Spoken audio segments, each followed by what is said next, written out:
ठीक है बच्चों, यहाँ पे मैंने क्या बोला, conversely if A intersection B is equal to five, अगर हमारे पास ए इंटरसेक्शन बी फाइव के इक्वल है, then we have to prove that A minus B is equal to A. तब हमें क्या प्रूव करना है, ए माइनस बी किसके इक्वल है, ए के। For this we shall show that A minus B is the subset of A and is the subset of A minus B. A minus B को हमें ए का subset prove करना है और A को हमें ए माइनस बी का subset prove करना है। तो उसके लिए हमने क्या किया, let x be any arbitrary element of A minus B. X को हमने कोई रैंडम एलिमेंट ले लिया ए माइनस बी का, तो एक्स एलिमेंट हो गया ए माइनस बी का, implies x element of A and x not element of B. X A का एलिमेंट तो होगा बट बी का एलिमेंट नहीं होगा। इससे हमें क्या पता चला, एक्स एलिमेंट ऑफ ए। ठीक है, तो यहां से हमें क्या पता चला, X element of A minus B imply X element of A implies A minus B is the subset of A. A minus B क्या हो गया, ए का सबसेट हो गया।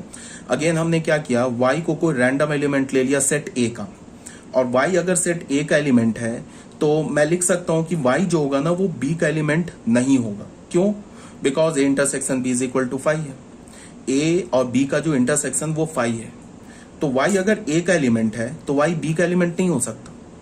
क्यों नहीं हो सकता, बिकॉज अगर वाई बी का एलिमेंट हो गया तो फिर ए इंटरसेक्शन बी हमारा फाई नहीं बचेगा, फिर ए इंटरसेक्शन बी एक सेट हो जाएगा, एक नल सेट हो जाएगा। बट यहाँ क्या दे रखा है, A intersection B is equal to five. तो वाई अगर ए का एलिमेंट है तो वाई बी का एलिमेंट नहीं है, तो वाई अगर ए का एलिमेंट है एंड बी का एलिमेंट नहीं है तो फिर वाई ए माइनस बी का एलिमेंट है। तो वाई ए माइनस बी का एलिमेंट है, इसका मतलब ए क्या हो गया, ए माइनस बी का सबसेट हो गया। तो from 1 and 2 A minus B is equal to A. तो हमारा क्या हो गया, हेंस प्रूफ हो गया। तो देख लो, from 1 and 2 A minus B is equal to A, thus A intersection B is equal to 5 implies A minus B is equal to A. From 1 and 2 A minus B is equal to A implies A intersection B is equal to 5। एक तो ये हमने proof कर दिया। दूसरा हमने क्या proof किया इससे पहले, कि अगर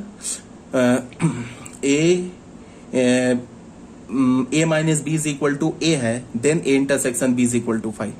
तो हमारा क्या प्रूफ हो गया, A minus B is equal to A. ये हमारा हमने सेकंड प्रूफ कर लिया। अच्छा, फर्स्ट हमने यहाँ प्रूफ किया है ना बच्चों, यहाँ देखो, A minus B is equal to A implies A intersection B is equal to 5। और सेकंड में हमने क्या प्रूफ कर लिया, A intersection B is equal to 5 implies A minus B is equal to A. First में हमने क्या proof किया, देख लो, ए माइनस बी अगर ए के इक्वल है तो ए इंटरसेक्शन बी 5 है। सेकंड में हमने प्रूफ किया कि अगर ए इंटरसेक्शन बी 5 है तो A minus B is equal to A है। फ्रॉम 1 and 2 हमारा जो थ्योरम था वो फाइनली प्रूफ हो गया, A minus B is equal to A if and only if A intersection B is equal to 5, hence proof हो गया। ठीक है, अब बच्चों आ जाओ थ्योरम नंबर 6 में। ये जो थ्योरम नंबर 6 है ये बिल्कुल ऑब्वियस सी बात है, मतलब ये इसमें तुम्हें याद रखने की कोई जरूरत नहीं है।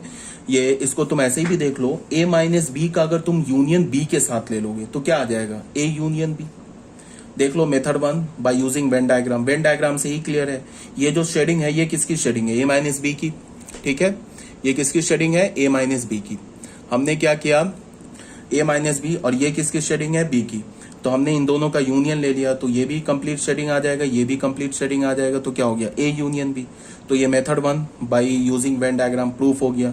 और जैसा मैं हर तुम्हें क्या बोलता हूँ, थ्योरम में समझाता हूँ कि इनका प्रूफ हमें याद रखने की जरूरत नहीं है, सिर्फ आप थ्योरम याद करो। प्रूफ एज सच नहीं आता है किसी भी एग्जाम में, तो तुम्हें सिर्फ क्या याद रखना है, सिर्फ थ्योरम याद रखना है। ठीक है, बट एक बार प्रूफ देख लो, थोड़ा सेट का जो लॉजिक है वो ज्यादा बढ़िया हो जाएगा। तो उसके लिए मेथड नंबर 2 में आ जाओ। Let x be any arbitrary element of A minus B union B. हमने एक्स कोई भी रैंडम एलिमेंट उठा लिया A minus B union B का। तो अगर एक्स एलिमेंट है A minus B union B का, if and all if x element होगा ए माइनस बी का, यूनियन है तो और होगा, एक्स एलिमेंट होगा बी का। अब एक्स एलिमेंट है ए माइनस बी का, तो इसे हम क्या बोल सकते हैं, x element of A and x not element of B, बीच में और है। फिर मैंने क्या बोला कि और एंड आपस में डिस्ट्रीब्यूटिव होता है, तो इसे हम कैसे लिखेंगे, एक्स एलिमेंट ऑफ ए और एक्स एलिमेंट ऑफ बी, ये एंड यहां आ जाएगा, x not element of B और एक्स एलिमेंट ऑफ बी। तो एक्स एलिमेंट ऑफ ए और एक्स एलिमेंट ऑफ बी क्या हो जाएगा, x element of A union B, बीच में एंड है। अगर एक्स बी का एलिमेंट नहीं है तो फिर बी कंप्लीमेंट का एलिमेंट है, तो x element of B complement और एक्स एलिमेंट ऑफ बी, ऐसा हो गया।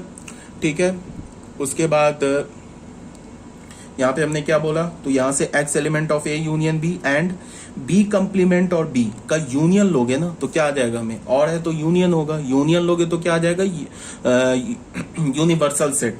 तो इसे हम क्या लिख सकते हैं, and x element of S, S means universal set, and है तो इंटरसेक्शन आ गया। अब बताओ ए यूनियन बी जो होता है वो यूनिवर्सल सेट का सबसेट होता है। तो अगर तुम ए यूनियन बी सेट का इंटरसेक्शन यूनिवर्सल सेट के साथ लोगे तो हमें क्या मिलेगा, ए यूनियन बी।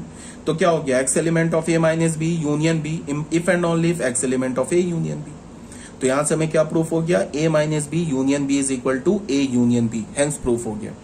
ठीक है, तो यहां तक भी आई थिंक कोई प्रॉब्लम नहीं होनी चाहिए। मेथड नंबर 2 भी देख लो, एक बार देख लो, एक बार सुन लो मेथड सारे, या तो हमें सिर्फ इसका लॉ याद रखना है। मेथड नंबर 3 में क्या है, let x element of A minus B union B. तो फिर वही बात सेम है, देखो ये जो मेथड 2 और मेथड 3 सेम है, बट इसमें हमने मेथड 2 में क्या किया है, मेथड 2 में हमने if and only if use कर लिया है। इस मेथड 3 में हमने क्या किया है कि इम्प्लाइज डेट यूज किया है। पहले इसका मतलब क्या हुआ कि सबसे पहले हम क्या करेंगे, ए माइनस बी यूनियन बी को ए यूनियन बी का सबसेट प्रूफ करेंगे, फिर ए यूनियन बी को ए माइनस बी यूनियन बी का सबसेट प्रूफ करेंगे, फिर दोनों क्या हो जाएगा, इक्वल हो जाएगा। तो फिर वही same logic, x element of, देखो x element of A minus B union B, तो यहाँ पे जो हमने लॉजिक लिया है ना इसमें वो सेम लॉजिक है, ये जो हमने लॉजिक लिया है बस इसमें इफ एंड ओनली इफ को हटा के इम्प्लाई बना दो। ठीक है, सेम लॉजिक है।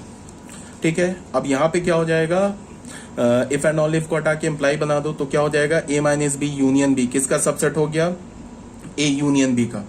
ठीक है, अब तुम कोई भी रैंडम एलिमेंट ले लो ए यूनियन बी का, वाई हमने एलिमेंट उठा लिया यूनियन बी का, ये नहीं है, ये हमारा वाई हमने क्या ले लिया, एलिमेंट ले लिया ए यूनियन बी का। अब देखो बच्चों यहां से तुम उल्टा चलो, ऐसे चलो, इस डायरेक्शन में चलो, ए यूनियन बी का एलिमेंट ले लिया, इसके बाद ये लिख लो वाई एलिमेंट ऑफ ए और वाई एलिमेंट ऑफ बी, और के बाद हमने बीच में एंड ऐसे लिख लिया, इस स्टेप पे डायरेक्ट आ गए, इस स्टेप पर आ गए, फिर उसके बाद ये आ जाओ, फिर उसके बाद ये आ जाओ, मतलब यहां से उल्टा चलो तो यहां पे पहुंच जाओगे। वाई अगर हमने एलिमेंट लिया ना ए यूनियन बी का, ए यूनियन बी का, तो वाई किसका एलिमेंट हो जाएगा, ए माइनस बी यूनियन बी का। जस्ट यहां से रिवर्स चलो। ठीक है, तो यहां से हमें क्या मिल गया, y element of A minus B union B का। तो हमें क्या पता चला कि A minus B union B subset हो गया यूनियन बी का, और ए यूनियन बी सबसेट हो गया A minus B union B का। तो from 1 and 2 A minus B union B is equal to A union B, hence proof हो गया। ठीक है, ये तो सिंपल सा है, ये भी हमारा थ्योरम प्रूफ हो गया। अब बच्चों मेथड नंबर 4 में आ जाओ, इस मेथड को भी देख लो, ये सबसे बेस्ट मेथड है, 2-3 लाइन में प्रूफ हो गया। इस मेथड में हम क्या करेंगे, देखो ये जो मेथड 3 और मेथड 4 जो मेथड 2 और मेथड 3 जो बताया है, इसमें हमने जो बाकी इससे पहले जो हमने law of algebra of sets proof किया है ना, उसको हमने यूज नहीं किया है। किसमें, method number 2 and method number 3 में। मेथड 1 तो हमने वेन डायग्राम से प्रूव कर लिया, मेथड 2 और मेथड 3 में हम लोग क्या किया, हमने बेसिक जो सेट का लॉजिक है उस लॉजिक से प्रूव किया है। बट मेथड 4 में क्या करेंगे, जो हमने प्रीवियस सेट के जो अलजेब्रा ऑफ सेट्स के जो रूल्स हमने ऑलरेडी प्रूव कर रखे हैं, उस रूल को हम यहाँ यूज करेंगे। तो इससे क्या बेनिफिट होगा कि 2 से 3 लाइन में प्रूफ हो जाएगा। ठीक है, जैसे देख लो ए माइनस बी यूनियन बी है, इसको मैं क्या लिख सकता हूं, ए माइनस बी को क्या लिख सकता हूं, A intersection B complement union B. ठीक है, अब यहां हमने क्या यूज किया, A minus B is equal to A intersection B complement. तो अब यहां पे हमने क्या किया कि ये इंटरसेक्शन है, यूनियन है, तो यूनियन क्या होता है, इंटरसेक्शन पे डिस्ट्रीब्यूटिव होता है।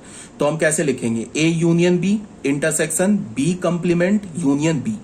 तो ये हो गया ए यूनियन बी, ये इंटरसेक्शन हो गया, बी कंप्लीमेंट यूनियन बी का वैल्यू क्या हो गया, एस। फिर यहाँ क्या हो गया, A union B intersection S is equal to A union B, hence proof हो गया। तो ये हमारा प्रेफरेबल मेथड है।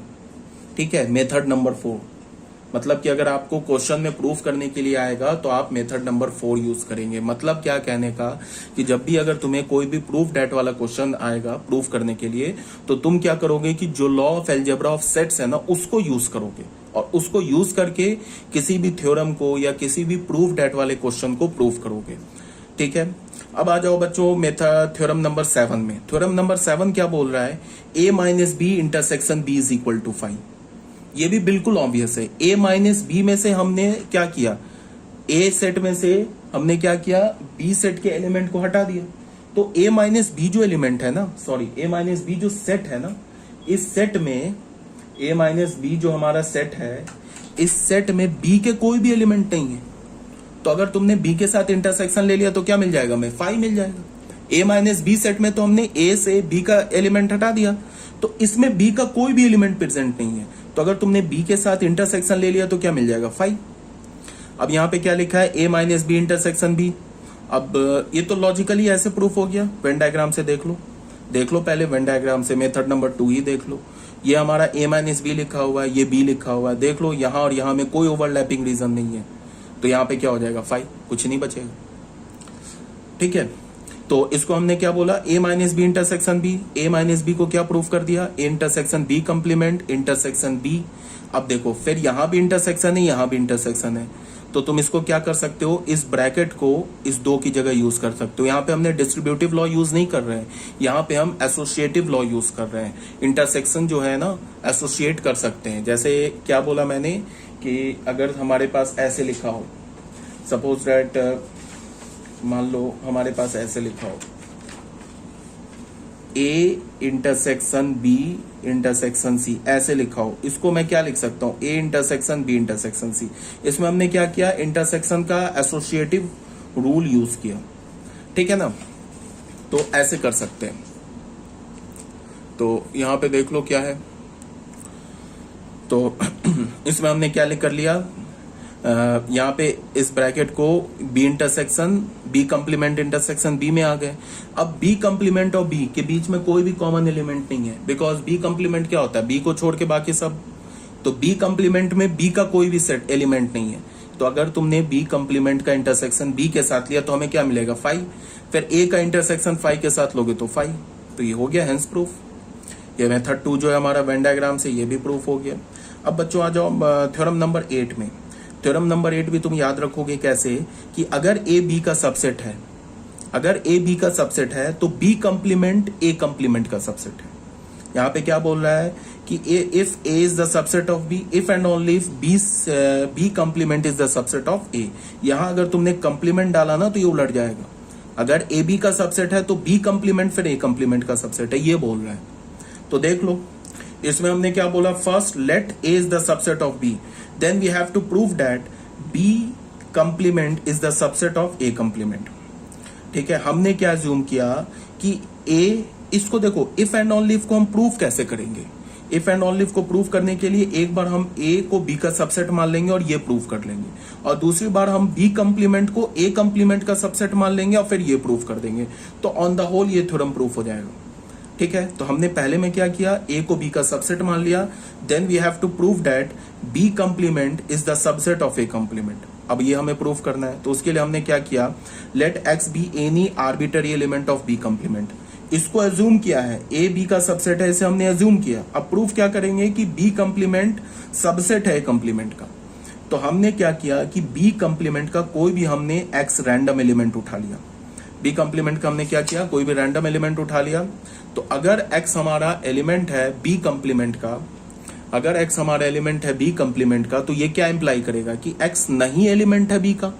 अगर बी कंप्लीमेंट का एलिमेंट है तो फिर बी का एलिमेंट नहीं है। तो अगर x बी का भी एलिमेंट नहीं है तो x ए का भी एलिमेंट नहीं होगा। क्यों, x बी का एलिमेंट नहीं है तो x ए का एलिमेंट नहीं होगा। क्यों, बिकॉज जो b है ना वो ए का सुपर सेट है, b जो है वो ए का सुपर सेट है। तो कोई एलिमेंट अगर बी में प्रेजेंट नहीं है तो वो ए में तो प्रेजेंट हो ही नहीं सकता। क्यों, बिकॉज बी ए का सुपर सेट है। ठीक है, कोई अगर प्रोडक्ट मार्केट में नहीं है तो वो तुम्हारे घर में नहीं हो सकता, बिकॉज मार्केट में या किसी भी मॉल में जो भी प्रोडक्ट होगा वो तो सुपर सेट होगा ना। तो अगर बी हमारा ए का सुपर सेट है तो अगर कोई एलिमेंट बी में प्रेजेंट नहीं है तो वो ए में नहीं हो सकता। इसीलिए मैंने क्या बोला कि x जो है b का एलिमेंट नहीं है, तो क्या इंप्लाई कर रहा है, x a का भी एलिमेंट नहीं है। अगर x a का एलिमेंट नहीं है तो फिर x जो है वो a कंप्लीमेंट का एलिमेंट है। तो x हम कहां से लेके चले थे, x को हमने क्या बोला था, b कंप्लीमेंट का रैंडम एलिमेंट हमने एज्यूम किया था, और x हमें क्या मिल गया, a कंप्लीमेंट का एलिमेंट मिल गया। तो फिर क्या हो गया, b complement is the subset of a complement. b complement क्या हो गया, कंप्लीमेंट का सबसेट। तो पहला वाला हमारा प्रूफ हो गया, ए को हमने यहाँ पे ए को बी का सबसेट माना और ये प्रूफ कर दिया। अब उल्टा करेंगे, इसको अज्यूम करेंगे और ये प्रूफ कर देंगे, तो ये थ्योरम फिर प्रूफ हो जाएगा। कन्वर्सली हमने क्या बोला कि let B complement is the subset of A complement, then we have to prove that A is the subset of B. तो फिर वही बात, ए को बी का सबसेट प्रूव करना है, तो हमने वाई को रैंडम एलिमेंट ए का उठा लिया। तो वाई अगर ए का एलिमेंट है तो वाई ए कंप्लीमेंट का एलिमेंट नहीं है। तो अगर वाई ए कंप्लीमेंट का एलिमेंट नहीं है तो फिर बी कंप्लीमेंट का भी एलिमेंट नहीं है। क्यों? बिकॉज ए कंप्लीमेंट है ना, सुपर सेट है बी कंप्लीमेंट का। तो अगर कोई एलिमेंट ए कंप्लीमेंट में नहीं है तो वो बी कंप्लीमेंट में भी नहीं हो सकता। तो यहां हमने क्या बोला, y is not element of A complement implies y is not element of B complement. अगर y बी कंप्लीमेंट का एलिमेंट नहीं है तो फिर y बी का एलिमेंट है। तो यहां हमें y किसका एलिमेंट हम लेके चले थे, a का, और y हमें किसका एलिमेंट मिल गया, b का। तो a b का सबसेट हो गया। तो हमने एज्यूम क्या किया, B complement is the subset of A complement. Proof क्या कर दिया, B complement is the subset of A complement, ये एज्यूम किया। और प्रूफ क्या कर दिया, A is the subset of B. तो इसको हमने फर्स्ट मान लिया, इसको हमने सेकंड मान लिया। ये वाला है ना, हमने A is the subset of B, ये क्या इंप्लाई कर रहा है, B complement is the subset of A complement. यहां हमने क्या बोला, B complement is the subset of A complement imply क्या कर रहा है, is the subset of B. तो फ्रॉम 1 एंड 2 से ये थ्योरम प्रूफ हो गया। ठीक है, अब बच्चों आ जाओ थ्योरम नंबर 9 में। थ्योरम नंबर 9 में क्या बोल रहा है तुमसे कि a minus B union b minus A is equal to a union b minus A intersection b। ये कोई थ्योरम वेरम नहीं है, बस ये सिंपल लॉजिक है, ऐसे ही मैंने लिख दिया है। ये कोई ऐसा नहीं है कि कोई तुम्हें इसमें रटने की जरूरत है। ये तो सिंपल, तुम आंख बंद करके ना 1 मिनट के लिए सोचोगे ना तो ये तुम्हें थ्योरम दिख जाएगा। तुम ऐसे देख लो, a माइनस बी सेट को आंख बंद करके सोचो और b माइनस ए सेट को आंख बंद करके सोचो, उस दोनों का यूनियन तुम सोचो क्या होगा। अगर a यूनियन b से मैं a इंटरसेक्शन b वाला पोर्शन हटा दूं तो a माइनस बी और b माइनस ए का यूनियन नहीं आ जाएगा। ये तो कोई थ्योरम वरम नहीं है, तो बस ऐसे ही, बस सिंपल लॉजिक से तुम इसको समझ सकते हो, इसमें कोई याद रखने वाली भी बात नहीं है। हाँ, ये थ्योरम तुम्हें याद रखना है, ये सिंपल लॉजिक से नहीं आना है, ये फिर सिंपल लॉजिक है। आंख बंद करके 1 मिनट सोचोगे तो तुम्हें पता चल जाएगा कि a माइनस बी सेट और b सेट के बीच में कोई कॉमन एलिमेंट हो ही नहीं सकता। क्यों? बिकॉज ए सेट में से हमने तो ऑलरेडी बी का एलिमेंट हटा रखा है, तो ए माइनस बी सेट का जो एलिमेंट होगा उसमें बी का एलिमेंट तो नहीं होगा। तो अगर तुमने उसके साथ ए माइनस बी के साथ बी का इंटरसेक्शन लिया तो ऑब्वियस सी बात है फाई आएगा। तो ये थ्योरम ऑब्वियस सी बात है, ये थ्योरम में तुम्हें कोई याद रखने वाली बात ही नहीं है, ये थ्योरम याद रखना है। ये मतलब ऑब्वियस नहीं है ये theorem. A is the subset of B if and only if B complement is the subset of A complement, ये डायरेक्ट तुम्हें नहीं पता चलेगा। ठीक है, तो ये थ्योरम ऑब्वियस, ऐसे बहुत सारे थ्योरम्स है, जैसे ये भी थ्योरम बिल्कुल ऑब्वियस है, इसमें याद रखने की कोई जरूरत ही नहीं है। एक बार देख लो, यहाँ पे हमने क्या बोला कि हमने बोला a minus be using Venn diagram से एक बार देख लो, ये a माइनस बी की शेडिंग है, ये b माइनस ए की शेडिंग है, ये यूनियन की शेडिंग है। देख लिया, ये a यूनियन b की शेडिंग है और ये a इंटरसेक्शन b की शेडिंग है। तो a यूनियन b में से अगर तुम a इंटरसेक्शन b हटा दोगे तो ये मिल जाएगा। तो 1 एंड 2 से क्या हो गया, ये डायग्राम वेन डायग्राम, ये वेन डायग्राम इक्वल है, तो 1 एंड 2 से क्या हो गया, ये थ्योरम प्रूफ हो गया। सिंपल से लॉजिक है। ठीक है, अब बच्चों आ जाओ मेथड नंबर 2 में। मेथड नंबर 2 फिर वही इफ एंड ओनली इफ एक लेंगे हम लोग और दूसरा क्या लेंगे, इंप्लाइज दैट। तो मेथड नंबर 2 में हमने क्या बोला, let x be any arbitrary element of A minus B union B minus A. X कोई रैंडम एलिमेंट ले लिया A minus B union B minus A का, तो एक्स एलिमेंट हो गया ए माइनस बी का, और ये क्या लिखा है, ये तो ए माइनस बी लिखा है, ये क्या लिखा है, बी माइनस ए लिखा है। तो एक्स एलिमेंट हो गया ए माइनस बी का और एक्स एलिमेंट हो गया बी माइनस ए का। तो अगर एक्स एलिमेंट है ए माइनस बी का, इसका क्या मतलब है, एक्स एलिमेंट ऑफ ए का है एंड एक्स नॉट एलिमेंट है बी का, और x element of B minus A का, इसका मतलब एक्स एलिमेंट ऑफ बी का एंड एक्स नहीं एलिमेंट है ए का। ठीक है, तो हमने यहाँ पे क्या किया, अच्छा यहाँ पे तुम ऐसे देखो कि यहाँ एंड है, यहाँ एंड है और यहाँ और है। इसको हमने क्या कर दिया, एंड को और से रिप्लेस कर दिया और को एंड से रिप्लेस कर दिया। ऐसा कर सकते हैं। ठीक है, अब क्यों कर सकते हैं, तुम इसको ऐसे देखो कि इसमें यहाँ पे A x element of A and x not element of B, ऐसे है ना बच्चों, और यहाँ पे और है। तो इसको तुम करना क्या कि इसको और इसको ओपन करके देख लेना। ठीक है, तो यहाँ पे क्या हो जाएगा, इसका रिजल्ट और इसका रिजल्ट सेम आएगा। मीन्स क्या कहने का कि तुम ऐसे देखो,